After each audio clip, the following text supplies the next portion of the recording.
O capítulo 14 terminou com Jesus dizendo: "Levantem-se, vamos sair daqui." Eles saíram da sala da ceia e começaram a caminhar em direção ao Monte das Oliveiras. É muito provável que no caminho eles tenham passado por várias plantações de uva. Naquela época havia videiras por toda parte em Israel. Jesus usou aquele cenário natural, como sempre fazia, para ensinar a lição mais profunda sobre a vida cristã. O diferencial das parábolas que ele proferiu é que ele não diz que o reino é como uma videira, ele diz: "Eu sou a videira verdadeira." Das muitas imagens da relação entre Deus e o seu povo, a imagem da videira e do ramo enfatiza a completa dependência e a necessidade de uma conexão constante. O ramo depende da videira ainda mais do que a ovelha depende do pastor ou o filho depende do pai. Quando Jesus estava prestes a se separar dos seus discípulos, isso foi um encorajamento muito importante. Ele permaneceria unido a eles e eles unidos a ele, tão verdadeiramente quanto os ramos estão ligados à videira principal. Jesus se apresenta como o tronco principal, a videira, e diz que nós somos as varas ou os ramos. A lição central aqui é sobre conexão. Um ramo de uva não faz força para dar fruto, ele apenas permanece ligado ao tronco. Se o ramo estiver grudado na videira, a seiva passa naturalmente e o fruto aparece. Jesus está dizendo: parem de tentar produzir santidade por esforço próprio. O segredo aqui é o verbo permanecer. Sem estar ligado a ele, o ramo seca e não serve mais para nada. Ser cristão não é imitar Jesus de longe, é estar enxertado nele. Jesus diz que o Pai é o agricultor. No Antigo Testamento, quando a videira era usada como figura de Israel, Deus Pai também era apresentado como aquele que cultivava e administrava a videira. Deus cumpre esse papel também para o cristão na Nova Aliança. Como agricultor, ele faz duas coisas: corta o galho que não dá fruto e limpa ou poda o que dá fruto para que produza ainda mais. E isso é muito importante para a nossa vida. Às vezes, aquela sensação de que Deus nos abandonou nada mais é do que uma poda. Ela acontece porque temos valor e Deus quer que cresçamos e frutifiquemos. Ele tira o que é excesso e o que drena a nossa energia para que o seu fruto seja maior e mais doce. A poda dói, mas prova que estamos sendo cuidados. Deus só poda o que Ele ama e o que Ele sabe que pode produzir ainda mais. O meio pelo qual a poda ou a limpeza é feita é pela palavra de Deus.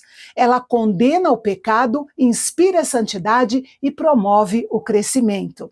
Quando Jesus diz permanecei em mim, ele está falando da vontade, das escolhas e das decisões que tomamos. Devemos decidir fazer coisas que nos mantenham em contato com ele. Ao permanecer nele, dar fruto se torna inevitável. A qualidade e a quantidade do fruto podem variar, mas a presença do fruto é inevitável. Sem Jesus, não podemos fazer nada de valor real e eterno. Essa conexão com Jesus é mantida pela aceitação consciente da autoridade da sua palavra e um contato constante com ele por meio da oração. O discípulo fiel e perseverante deve esperar orações respondidas como parte do seu relacionamento com Jesus. Nos versículos 9 a 11, Jesus revela a origem do seu amor. Ele nos ama com a mesma intensidade que o Pai o ama. E como o Pai o ama? Com um amor que não tem começo e nem fim, com um amor que não se pode medir, um amor que nunca muda.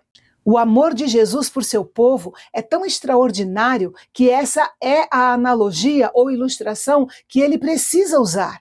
Ele não disse eu te amo como uma mãe ama seu filho, ou eu te amo como um marido ama sua esposa. A única maneira que ele encontrou para ilustrar isso foi usando o amor do Pai para com ele. E ele completa dizendo: permaneçam no meu amor. É interessante que não existe apenas uma única maneira de descrever a natureza e o caráter de Jesus. Ele é repleto de poder, sabedoria, verdade, santidade, devoção, submissão, sacrifício e dezenas de outras qualidades. Dentre todas essas, Jesus disse: permaneçam no meu amor. Quando o discípulo permanece conectado ao amor de Jesus, o relacionamento permanece forte. E o segredo para permanecer no amor dele é a simples obediência, é guardando os seus mandamentos. O objetivo final de tudo isso, da videira, dos ramos e da poda, não é um fardo pesado, mas a alegria. Jesus compartilha a sua própria alegria conosco, para que a nossa felicidade não seja passageira, mas completa e transbordante. E então Jesus sobe o nível da conversa e passa a se referir aos discípulos como amigos. Na relação entre um discípulo e seu rabino naquela época, não se esperava que houvesse uma amizade. No entanto, Jesus, o rabino, chama seus discípulos, seus servos, de amigos. No Antigo Testamento, somente Abraão recebeu esse título e Moisés chegou bem perto disso. Mas Jesus abre essa porta para todos nós.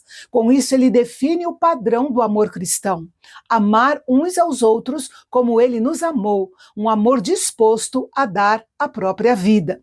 Ele eleva os discípulos de servos a amigos, pois compartilha com eles a intimidade dos planos do Pai. Jesus reforça que a iniciativa foi dele.